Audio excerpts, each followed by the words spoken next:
ஜெஃப்னா சொந்தங்களுக்கு இனிய காலை வணக்கம். இலங்கையில் நாளாந்தம் வெளியாகும் பத்திரிகைகளின் முக்கிய செய்திகளை பற்றி பேப்பர் நிகழ்ச்சியோடாக பார்த்து வருகின்றோம். அந்த வகையில் 13ஆம் தேதி நவம்பர் மாதம் 2025ஆம் ஆண்டு வெளியான பத்திரிகைகளின் முக்கிய செய்திகளை பற்றி பார்க்கலாம். முதலில் உதயன் பத்திரிகையில் அமைந்துள்ள முக்கிய செய்திகளாக, வடக்கு மாகாணத்தில் நுண்கடன் நெருக்கடிகளால் உயிர் மாய்ப்பு இல்லையா, பிரதி அமைச்சர் அனில் ஜெயந்த கண்டுபிடிப்பு. வடக்கு கிழக்கு மாகாணங்களில் நுண்கடன் நிதி நிறுவனங்களின் மனிதாயமானமற்ற செயல்பாடுகள் காரணமாக எவராவது உயிரிழந்தனர் என்பதற்கு எந்த ஒரு ஆதாரமும் இல்லை என்று நிதி திட்டமிடல் பிரதியமைச்சர் அனில் ஜெயந்த பெர்னாண்டோ தெரிவித்துள்ளார். வடக்கு கிழக்கு மாகாணங்களில் நிதி நிறுவனங்களின் நெருக்கடி காரணமாக பலர் உயிர் மாய்த்துள்ளனர் என்ற விடயத்தை நாடாளுமன்ற உறுப்பினர் ஸ்ரீதரன் நேற்று முன்தினம் சுட்டிக்காட்டியிருந்தார். அத்துடன் வடக்கு மாநிலத்தில் இயங்கும் அரசு நிறுவனங்கள், தனியார் வங்கிகள், நிதி நிறுவனங்கள் மற்றும் அனுமதி பெற்ற நுண்கடன் நிறுவனங்களின் தரவுகளை வழங்குமாறும் கோரியிருந்தார். இதற்கு பதிலளித்து உரையாற்றும் போதே வடக்கு மாநிலத்தில் நுண்கடன் நெருக்கடியால் எவரும் உயிரிழக்கவில்லை என்று பிரதியமைச்சர் அனில் ஜெயந்த பெர்னாண்டோ தெரிவித்துள்ளார். இது தொடர்பில் அவர் மேலும் கூறியதாவது, வடக்கு மாநிலத்தில் 28 அரசு வங்கிகளும் 38 தனியார் வங்கிகளும் 78 நிதி நிறுவனங்களும் 13 அனுமதி பெற்ற நுண்கடன் நிதி நிறுவனங்களும் உள்ளன. அரசு மற்றும் தனியார் வங்கி கடன் வழங்கும் போது அறவிடப்படும் வட்டி வீதங்கள் இலங்கை மத்திய வங்கியின் தீர்மானத்துக்கு அமைய செயல்படுத்தப்படுகின்றன.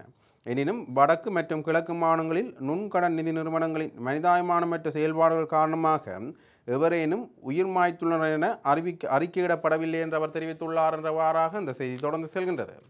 முதற் பக்கத்தில் அமைந்துள்ள மற்றொரு முக்கிய செய்தியாக, பட்ஜெட் 2ஆம் வாசிப்பு நாளை மாலை வாக்கெடுப்பு. 2026ஆம் ஆண்டுக்கான பட்ஜெட் தொடர்பில் நாடாளுமன்ற விவாதம் இடம்பெற்று வரும் நிலையில்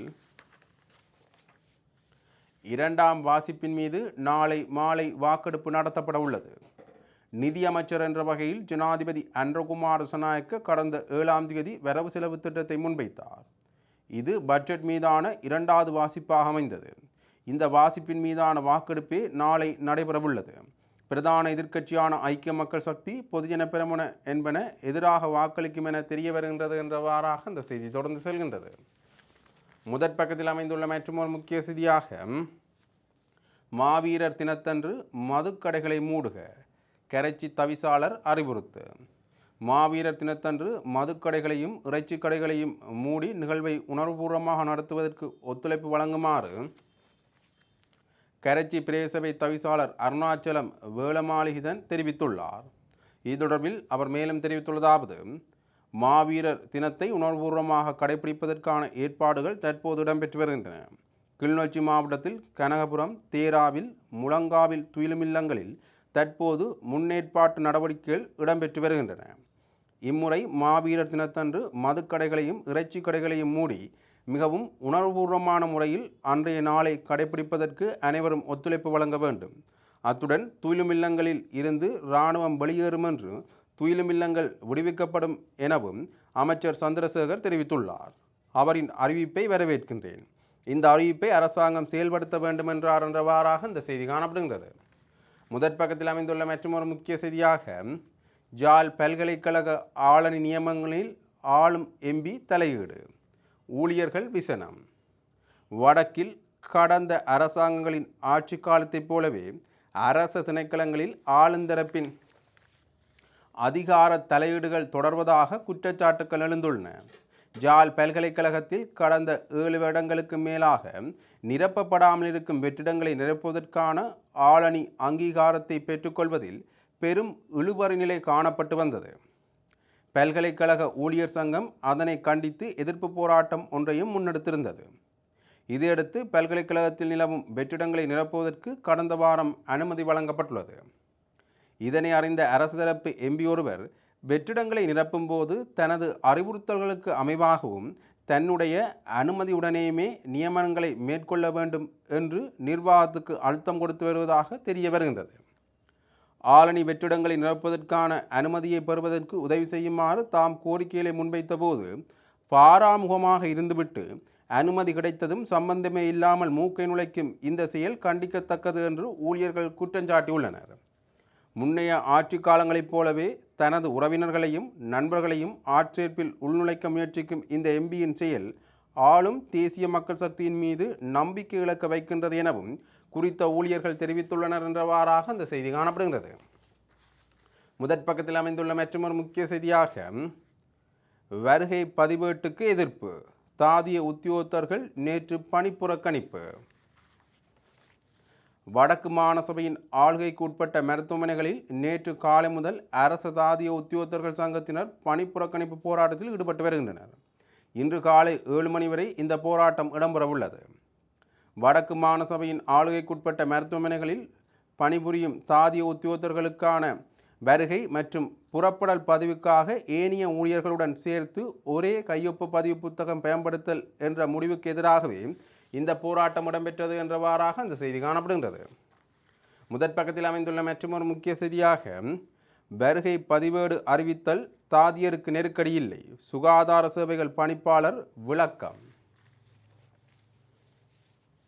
வருகை பதிவேடு தொடர்பாக வடக்கு மாகாண சுகாதார பணிப்பாளரால் வெளியிடப்பட்ட சுற்றறிக்கை எந்த ஒரு பணியாளர்களையும் நெருக்கடிக்கு உள்ளாக்குவதற்காக இல்லை என்று யாழ்ப்பாண பிராந்திய சுகாதார சேவைகள் பணிப்பாளர் கேதீஸ்வரன் தெரிவித்துள்ளார். வடக்கு மாகாணத்தில் மாகாண நிர்வாகத்துக்கு உட்பட்ட மருத்துவமனைகளில் நேற்று முன்னெடுக்கப்பட்ட தாதியர்களின் போராட்டம் தொடர்பில் அவர் ஊடகங்களிடம் தெரிவித்துள்ளதாவது, வடக்கு மாகாணத்தில் 55 பிரதேச மருத்துவமனைகளில் ஒட்டுமொத்த பணியாளர்கள் எண்ணிக்கை 20ற்கு உட்பட்டதாக இருக்கின்றது. ஆரம்ப மருத்துவ சுகாதார பிரிவுகளிலும் மொத்த பணியாளர்களின் எண்ணிக்கை 10க்கும் குறைவாகவே இருக்கின்றது. எங்களுடைய மேற்பார்வை பரிசோதனைகளின் போது இந்த மருத்துவமனைகளில் 4, 5 அல்லது 6 வரவு பதிவேடுகளை பேணப்படுவதை அவதானிக்கக்கூடியதாக இருந்தது. குறிப்பாக தாதிய உத்தியோகத்தர்களுக்கு தனியாக ஒரு பதிவேடும், குடும்ப நல உத்தியோகத்தர்களுக்கு தனியாகவும், மருந்து கலவையாளர்கள், சாரதிகள், சிற்றூழியர்களுக்கென தனியான பதிவேடுகளும் பேணப்படுகின்றன என்று அவர் தெரிவித்துள்ளார் என்றவாறாக இந்த செய்தி தொடர்ந்து செல்கின்றது. முதற் பக்கத்தில் அமைந்துள்ள மற்றொரு முக்கிய செய்தியாக சுன்னாகம் இணிவில் பகுதியில் கைக்குண்டு ஹெரோயினுடன் 2 இளைஞர்கள் கைது. யாழ்ப்பாணம் இணிவில் பகுதியில் கைக்குண்டு மற்றும் ஹெரோயின் ஆகியவற்றை உடைமையில் வைத்திருந்த குற்றச்சாட்டில் 2 இளைஞர்கள் கைது செய்யப்பட்டுள்ளனர். சந்தேக நபர்களிடமிருந்து ஒரு கைக்குண்டும் 2 கிராம் 400 மில்லிகிராம் ஹெரோயினும் மீட்கப்பட்டுள்ளன. சந்தேக நபர்கள் இருவரும் நேற்று மெல்லாகம் நீதிமன்றத்தில் முற்படுத்தப்பட்டனர். அவர்களில் ஒருவருக்கு விளக்கமறியல் உத்தரவு பிறப்பிக்கப்பட்டுள்ளது. மற்றவரை 3 நாள்கள் போலீசாரின் காவலில் வைத்து விசாரணை நடத்துவதற்கு அனுமதி வழங்கப்பட்டுள்ளது என்றவாறாக அந்த செய்தி காணப்படுகின்றது. இவை உதயன் பத்திரிகையில் அமைந்த முக்கிய செய்திகள். இனி தினக்குரல் பத்திரிகையின் முக்கிய செய்திகளை பற்றி பார்க்கலாம். தினக்குரல் பத்திரிகையின் முதற் பக்கத்தில் அமைந்துள்ள முக்கிய செய்திகளாக யாழ்ப்பாணம் காங்கேசன்துறை பல்வித போக்குவரத்து மத்திய நிலையம் அமைக்க அமைச்சரவை அங்கீகாரம். யாழ்ப்பாணம் காங்கேசன்துறையில் நகர அபிவிருத்தி அதிகார சபையினால் பல்வித போக்குவரத்து மத்திய நிலையத்தை அமைப்பதற்கான இடம் அடையாளம் காணப்பட்டுள்ளது. நாட்டின் பொது போக்குவரத்தை வினைத்திறனாகவும் முறை சார்ந்த வகையிலும் மேற்கொள்வது பற்றிய சமகால அரசின் கொள்கைக்கமைய போக்குவரத்து மூலங்களுக்கு இடையிலான இடைத்தொடர் மூலம் பிரதான நகரத்திற்கு வினைத்திறனான பொது போக்குவரத்து சேவைகளை ஆரம்பிப்பதற்கு இயலுமாகும் வகையில் தேவையான வசதிகளுடன் கூடிய பல்வித போக்குவரத்து மத்திய நிலையத்தை அமைக்க வேண்டிய தேவை கண்டறியப்பட்டுள்ளது.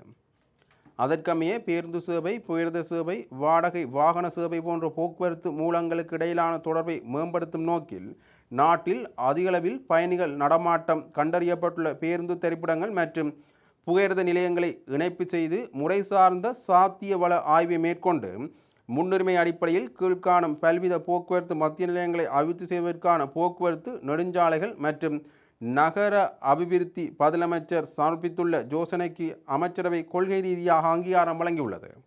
கண்டி, அனுராதபுரம் தெற்கு, அனுராதபுரம் வடக்கு, கொழும்புக்கோட்டை, மொரட்டுவ, ராகம, அவிசாவெல, காலி, கட்நாயக்க, குருநாகல், கம்பகா, களுத்துறை போன்ற இடங்களிலும் பல்வித போக்குவரத்து மத்திய நிலையம் அமைக்கப்பட உள்ளது என்றவாறாக அந்த செய்தி காணப்படுகிறது. தினக்குரல் பத்திரிகையின் முதற் பக்கத்தில் அமைந்துள்ள முக்கிய செய்தியாக வடக்கில் போதைப்பொருள் வியாபாரம் பாதுகாப்பு தரப்பினருக்கு ஒரு சம்பந்தமும் இல்லையா? வடமாகாணத்தில் போதைப்பொருள் வியாபாரத்தில் இராணுவம், போலீஸ் ஈடுபட்டிருந்தால் அது குறித்த தகவல்களை நாடாளுமன்ற உறுப்பினர் கஜேந்திரகுமார் பொன்னம்பலம் தெரிவிக்க வேண்டும் என பிரதி பாதுகாப்பு அமைச்சர் மேஜர் ஜெனரல் அனுர ஜெயசேகர தெரிவித்துள்ளார். நாடாளுமன்றத்தில் நேற்று வரவு செலவு திட்டத்தின் மீதான 4ஆம் நாள் விவாதத்தில் கலந்து கொண்டு உரையாற்றும் போதே அவர் இவ்வாறு தெரிவித்துள்ளார். இதன்போது மேலும் அவர் கூறுகையில், வடக்கில் போதைப்பொருள் வியாபாரத்தில் இராணுவத்தினரும் போலீசாரும் ஈடுபடுவதாக கஜேந்திரகுமார் பொன்னம்பலம் குற்றம் சாட்டுகின்றார். அவ்வாறு முறையற்ற வகையில் செயல்படும் இராணுவத்தினர், போலீசார் யார்? அவர்களின் சேவை பிரதேசம் தொடர்பான விவரங்களை அவர் வெளிப்படுத்த வேண்டும். அவ்வாறு குறிப்பிட்டால் ஆராய்ந்து பார்ப்போம். இவர் குறிப்பிடுவதைப் போன்று பாதுகாப்பு தரப்பினர் போதைப்பொருள் வியாபாரத்துடன் தொடர்படவில்லை என்றார் என்றவாறாக இந்த செய்தி காணப்படுகின்றது. முதற் பக்கத்தில் அமைந்துள்ள மற்றொரு முக்கிய செய்தியாக, வடமாகாணத்தில் போதை வியாபாரிகளுக்கு இராணுவம் அனுசரணை. கஜேந்திரகுமார் எம்பியின் கருத்தை ஆமோதித்த அமைச்சர் சந்திரசேகரன். இராணுவம், போலீசாருடன் அரசியல்வாதிகளுக்கும் தொடர்புகள் உண்டா? வடமாகாணத்தில் போதைப்பொருள் கடத்தல் சம்பவங்களின் பின்னால் இராணுவம் உள்ளதாக நாடாளுமன்ற உறுப்பினர் கஜேந்திரகுமார் பொன்னம்பலம் முன்வைத்த குற்றச்சாட்டை அமைச்சர் சந்திரசேகரன் ஆமோதித்ததுடன் அரசியல்வாதிகளுக்கும் தொடர்புள்ளது எனவும் கூறியுள்ளார். நாடாளுமன்றத்தில் நேற்று நடைபெற்ற வரவு செலவு திட்டம் மீதான நாளாம் நாள் விவாதத்தில் உரையாற்றும் போதே அவர் இவ்வாறு தெரிவித்துள்ளார். தொடர்ந்து கருத்து தெரிவித்த அவர், கார்த்திகை மாதம் தமிழ் மக்களுக்கு மிகவும் முக்கியமான மாதம், மாவீரர்களை நினைவுகூரும் மாதமாகும். தமிழ் மக்கள் நிம்மதியாகவும் சந்தோஷமாகவும் வாழ வேண்டும். இந்த வாழ்க்கையை ஏற்படுத்துவதற்காக அவர்கள் போராடியிருந்தால் இன்று அந்த இளைஞர்களின் கனவை நனவாக்கும் செயல்பாடுகளை எந்த ஒரு தமிழ் கட்சியாவது, எந்த ஒரு தமிழ் அரசியல்வாதியாவது அன்றைய காலகட்டத்தில் இளைஞர்கள் செய்த அர்ப்பணிப்பு தியாகங்களை செய்திருக்கின்றார்களா? வடக்கு கிழக்கு மாகாணங்களில் மக்கள் தொகை குறைந்து செல்கின்றது. இலங்கையில் வறுமை கூடிய மாகாணமாக வடக்கு கிழக்கு மாகாணங்கள் மாறியுள்ளன. இன்று தேசிய உற்பத்திக்கு குறைந்த பங்களிப்பு செய்கின்ற மாகாணங்களாகவும் இவை மாறியுள்ளன. இதன் மூலம் இந்த மாகாணங்களின் பிரச்சனைகளை கடந்த கால ஆட்சியாளர்கள் கண்டுகொள்ளவில்லை, உரிய தீர்வுகளையும் வழங்கவில்லை. வடக்கின் இன்றைய நிலைக்கு இதுவே காரணம். ஜாழ் மாவட்டத்தில் 1981 ஆண்டில் 8,30,000 மக்கள் வாழ்ந்தார்கள். தற்போது 6,10,000 மக்களே வாழ்கின்றனர். அப்போது 11 பாராளுமன்ற உறுப்பினர்கள் இருந்த மாவட்டம் இப்போது 6 பாராளுமன்ற உறுப்பினர்கள் கொண்ட மாவட்டமாக மாறியுள்ளது. தமிழ் மக்கள் வேகமாக நாட்டை விட்டு வெளியேறுகின்றனர். இதனால் குடிப்பெரம்பல் மேலும் குறைவடைகின்றது. கல்வியில் முன்னேறியிருந்த சமூகம் இப்போது கடந்த வருடங்களாக வீழ்ச்சியடைந்து வருகின்றது. ஆனால் கடந்த 6 மாதங்களாக அதில் முன்னேற்றமான நம்பிக்கையான சூழ்நிலை உருவாகியுள்ளது. இது எங்கள் அரசாங்கம் முன்னெடுக்கும் நடவடிக்கையாகவே இருக்கின்றது. போதைப்பொருள் மாஃபியாக்கள் வடக்கை ஆளுகின்றது. அது வடக்கை அச்சப்படுத்துகின்றது. இதிலிருந்து வடக்கை மீட்க வேண்டும் என கூறியிருந்தார். இதன்போது ஒழுங்கு பிரச்சனையை எழுப்பிய நாடாளுமன்ற உறுப்பினர் கஜேந்திரகுமார் பொன்னம்பலம், வடக்கு கிழக்கில் இராணுவமே போதைப்பொருளுக்கு பிரதான காரணம், இதனால் எப்போது இராணுவத்தை அங்கிருந்து வெளியேற்றப் போகின்றனர் என கேள்வி எழுப்பினார். இதன்போது மீண்டும் உரையை தொடர்ந்த அமைச்சர் சந்திரசேகரர் கூறுகையில், போதைப்பொருள் பிரச்சனைக்கு பின்னால் இராணுவம் மற்றும் போலீஸ் இருப்பதாக கூறினீர்கள். அதில் உண்மை இருக்கின்றது. இராணுவமும் போலீஸும் வேறு அல்ல. இது மாஃபியாக்களுடன் இணைந்துள்ளது. அந்த மாஃபியாக்களுடன் தமிழ் அரசியல்வாதிகளும் பிணைந்துள்ளனர் என்றார். இதன்போது மீண்டும் ஒழுங்கு பிரச்சனையை எழுப்பி கருத்து தெரிவித்த கஜேந்திரகுமார் பொன்னம்பலம், போதைப்பொருளுடன் இராணுவம், போலீஸ் தொடர்பட்டுள்ளமை தொடர்பில் ஏற்றுக்கொண்டுள்ளமையை நான் வரவேற்கின்றேன் என்று தெரிவித்துள்ளார் என்றவாறாக இந்த செய்தி தொடர்ந்து செல்கின்றது. முதற் பக்கத்தில் அமைந்துள்ள மற்றும் ஒரு முக்கிய செய்தியாக, வலிகாமம் வடக்குக்கு சென்றுள்ள ஐநா கனடா பிரதிநிதிகள் வாகனத்தில் இருந்தபடி பார்வையிட்டனர்.